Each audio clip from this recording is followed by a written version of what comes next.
Okay, what's up? It's Flying Squirrel MMA. On Thanksgiving, Dana White announced a bunch of new fights, and you guys have been, I mean, goodness gracious. I just sat down, I was about to start up the PlayStation, and I see this comment, hey, make a Patty versus Justin vid. Okay, I was going to, I just ate my dinner, I sit down to start playing Ghost of Yote, I see this comment, can't have nothing, bro, huh? I can't have nothing, y'all.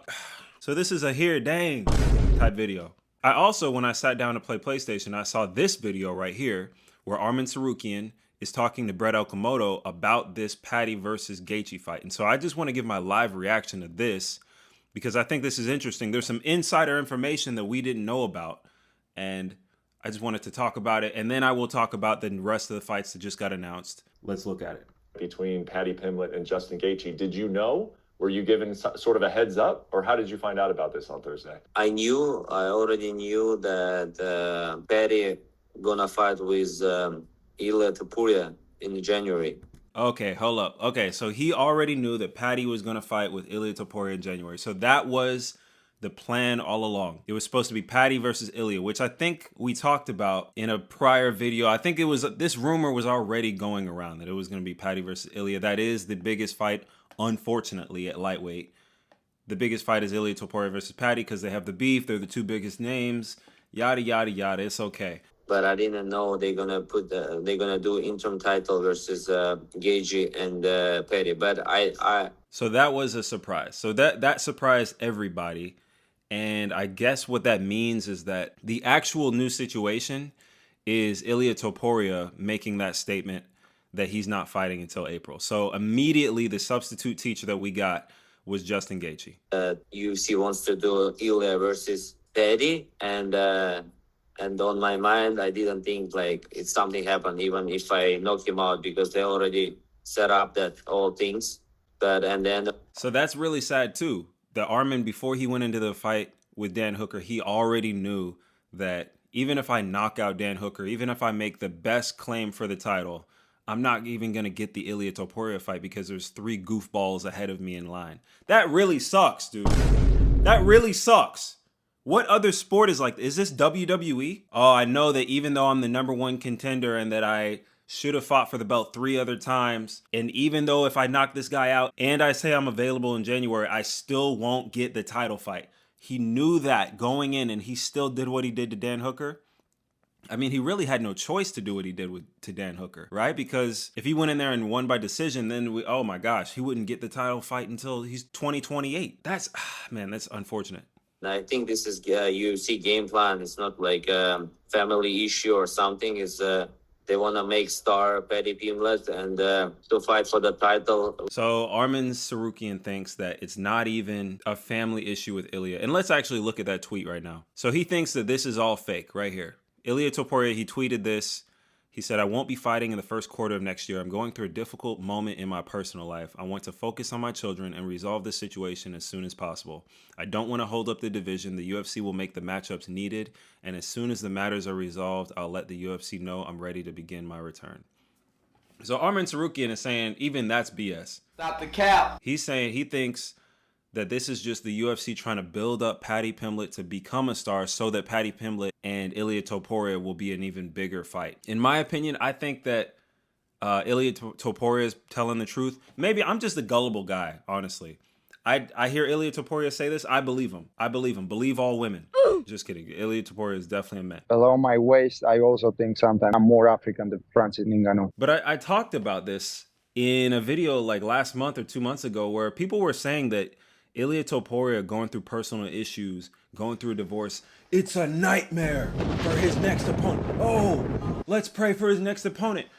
And, but I was saying the opposite, that I think this is actually a really difficult time for Ilia Topuria, and maybe he can train hard and maybe he can forget about it in the gym. But every second outside of the gym, he's going to be thinking about his kids, his wife, his finances, lawyers, visitation, custody. Both of these fighters have dealt with custody battles involving their children. You know, it's unfortunate for the sport because now we have this flouty mounty fight between Gaethje and Patty Pimblett. And so it was supposed to be Patty Pimblett and Gaethje just stepped in. Like, you could argue, hey, Paddy Pimblett doesn't deserve it, but Gaethje really doesn't deserve it. Like, his last win in the top 5, I think, was against Dustin Poirier. He's just like one of these eternal title contenders. I don't know how he's still in the top 5. If you were to look at his record, it goes... How'd you guys get out of work? Some guys said he'd do it for you. What is this stupid commercial? What is this stupid commercial? The official beer sponsor of UFC. Just turn it off. What? Speaking of his last win was against the guy in this commercial. So, I mean, in the top 5. And then Rafael Fiziev. Okay, his L's are pretty legendary. Khabib, Charles Oliveira, Max Holloway. Okay, that's not bad. I mean, we can get into talking about the rest of the fights. Of the rest of those fights, what do you think is the most exciting fight to you? Of all the fights that Dana White announced, what is the most exciting? I'll tell you which one is the most exciting for me. You already know. Dale, papi. Waldo Cortez Acosta versus Derrick Lewis. These are my 2 favorite heavyweights for sure, outside of Tom Aspinall. What more do you want me to say? I'll honestly be sad to see either of these guys lose. Like, Waldo Cortez Acosta, he's fighting down in the rankings again. He's taking an unnecessary risk. What if he gets, like, absolutely melted by Derrick Lewis? And then all this momentum that he has heading towards Tom Aspinall, it's just gone. Because Derrick Lewis just knocks him clean out. Like, Derrick Lewis, he's not like these other fat heavyweights that he's been fighting. Shamil Gaziev touched Waldo Cortez Acosta's chin. And Waldo, he stayed up. He took it and he traded back. If Derrick Lewis touches your chin, buddy, hey, amigo, no, you're not going to keep standing. I don't know how to say that in Spanish. You're not going to stay up if Derrick Lewis touches your chin, okay? We know this. But it should be a fun fight. I think this might be a crime for me to say, but I am hoping that this just ends in a nice decision. No one gets hurt, because I don't want to see either of these guys laying down snoring in the octagon. What's the next fight that we got? There's a lot of what ifs that are attached to this fight, right? What if Amanda Nunes wins? I think this could be it, honestly, Joe. Then what's going to happen? Are we going to have a trilogy? Will she just retire again and relinquish the belt? Where is Juliana Pena? Where is Raquel Pennington? Is this division even active? Is it going on? Norma Dumont, she just beat Caitlin Vieira. Let's look at that. Let me show you guys something. Hey, I wanna tell you something. When you talk about, like, setting people up for the title, Norma Dumont and Caitlin Vieira, they just fought. But you want to know where they fought at? On the Garcia versus Onama card. Now, did they fight on the main card? They did not, okay? Look at where they... Okay, goodness gracious. I'll take the cookies, bro. Look at where they fought. Behind Cedricus Dumas. Behind these guys, on the prelims, okay? That was a number 1 contenders match. Norman Dumont versus Caitlin Vieira. They both just fought on the prelims of Garcia versus Onama. Women's MMA is absolutely cooked. Because if Kayla Harrison loses and Amanda Nunes is a champ again, and let's say they do a trilogy. After that trilogy, first of all, the whole division will be frozen because it's just going to be them 2 fighting. And then after the trilogy, what if Amanda Nunes wins? Then she just retires, and then who fights? The girls who nobody knows about? I don't know. In a perfect world, it would be perfect world. Let's talk about another fight. I'm going to be all over the place with this video because, like I said, you guys got me up off the couch. I was about to play my Ghost of Yote, maybe some Red Dead 2, but no, you guys wanted to talk about this. Let's talk about another fighter who is not the number 1 contender, who is fighting for the belt, and that is Diego Lopez. Now, he's a monster. He's a beast. He's exciting. He's cool, okay? However, he's not the number 1 contender. There are 2 number 1 contenders who should be fighting against Alex Volkanovski, and that's Lerone Murphy and Movsar Evloev. They are deserving. They deserve to fight. Evloev deserved to fight years ago. Like, imagine being Evloev. He literally beat Diego Lopez, and now he's watched the guy that he beat get 2 title shots, headline a fight night, and fight at the Sphere. Maybe it's his fault. Maybe Movsar needs to be more active. I think he does need to be. Because Diego Lopez, he did tweet out, he said, hey, bro, this is my face. Because you guys are mad that I'm getting the title shot ahead of you. Maybe you shouldn't sit on the couch and wait for something. You need to just get up and fight, and you would get a title shot too. Hey, man. He's got a point. That's very based of him to say. That's very Patrick Bateman in American Psycho going up to the homeless guy and saying, you're lazy. You don't work hard enough. That is kind of how he's saying it. Now, is he wrong? Is he right? Is the guy not working hard enough? Did Movsar not work hard enough? Maybe, maybe not. But here's the thing. If you're deserving, you're deserving. You shouldn't have to take these crappy fights if you're the number one contender. You should just get the fight. But unfortunately, this isn't a non-profit sport.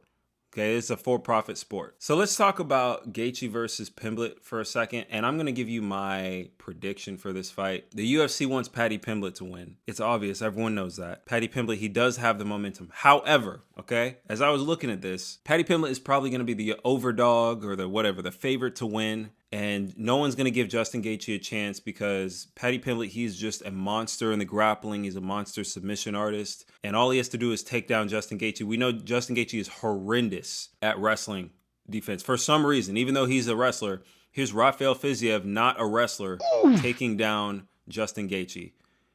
Here's Rafael Fiziev, not a wrestler, taking down Justin Gaethje once again. Okay, and so I'm just thinking, what if Paddy Pimblett does that? Now, when we look at Justin Gaethje's last losses, he got absolutely smoked by Max Holloway in the striking, right? Paddy Pimblett, he's not going to do that. Before that, he got absolutely smoked by Charles Oliveira, taken down, subbed immediately. He even got rocked by Charles Oliveira, okay? Paddy Pimblett could do that. And then his last loss before that was Khabib Nurmagomedov. Okay, so if your only losses are Khabib, Max Holloway, and Charles Oliveira, I don't think it's fair for me to say that Gaethje is washed at wrestling, even though we all know that Gaethje is washed at wrestling, okay?